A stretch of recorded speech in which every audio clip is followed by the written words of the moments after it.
It takes less muscles to smile. And you know, your brain actually, when you smile, tells you that you're happy and you feel good. And when you frown and grimace, it actually puts more stress on your body. Just smiling. It's so healthy. Noah's endeavor started a long time ago when our first child, Noah, was about 7.5 years old. And we had moved to Gainesville from Maryland, and we were looking for things for him to do. Most kids had friends at school and friends that they played sports with and stuff like that, and Noah didn't have any of those things. And so that was how we kind of came up with the idea for this. You got the egg right here, okay?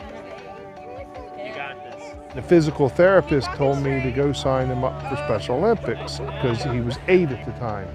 So I went to sign him up for it, and they told me that he was too disabled. So I kind of was like, well, this is wrong.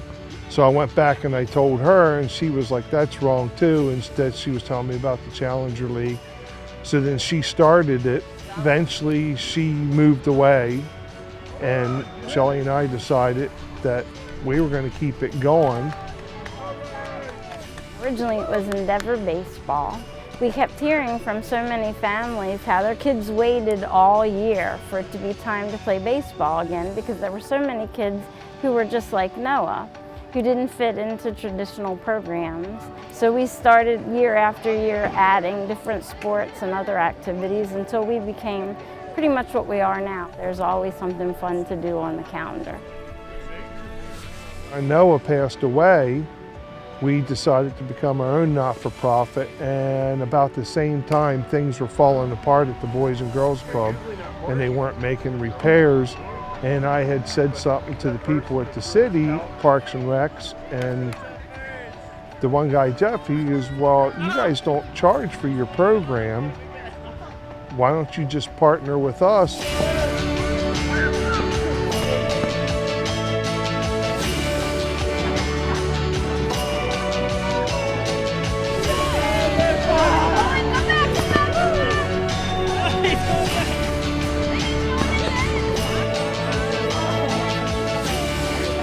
We actually went through the adoption progress before Noah passed away, did all the classes and everything. Then he wound up getting sick, going in the hospital, and he passed away, and it kind of got put on the back burner. And it's like, then we decided that, you know, we weren't done being parents. And we were like, there are enough other kids out there who need good homes. We got almost 20 years of experience with kids with disabilities, hospitalizations, you know, knowing the ins and outs of things. It's just follow through on the adoption.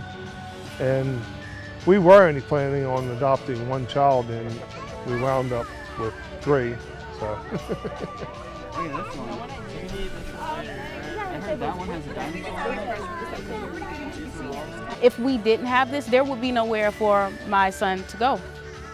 I mean, literally, his one son, Noah, I told him one time, changed how many kids' life with just his one life, and his dad's desire to say, let me open a door for other kids like my son who don't have it. The door is closed to all these kids because there's nowhere for them to go.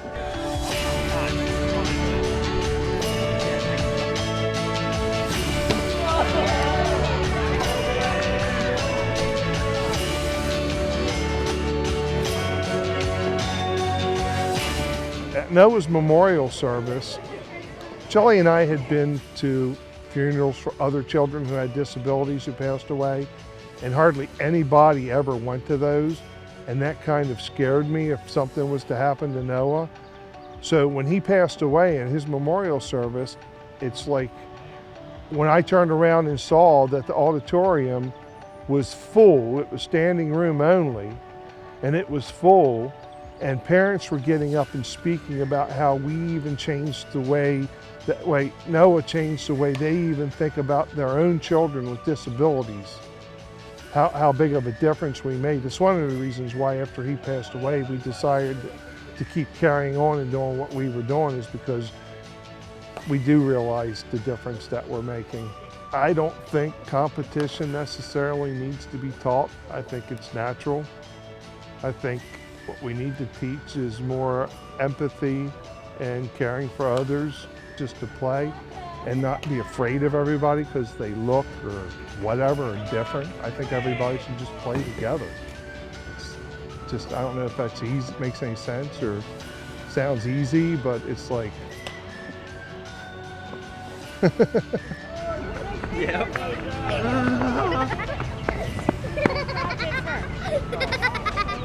Always too fast. Here, you do that. Are you signing for it? We consider it a victory every year when we have kids come and play with us who we can convince to go and try next year to just enroll in a regular league, because we really just want everybody to be part of the community. So we would much rather down the road just be sending volunteers to help out in all the regular baseball and soccer and other kinds of leagues. We'd almost like to see this town outgrow us and not need us anymore. Get it to John. Take it to John.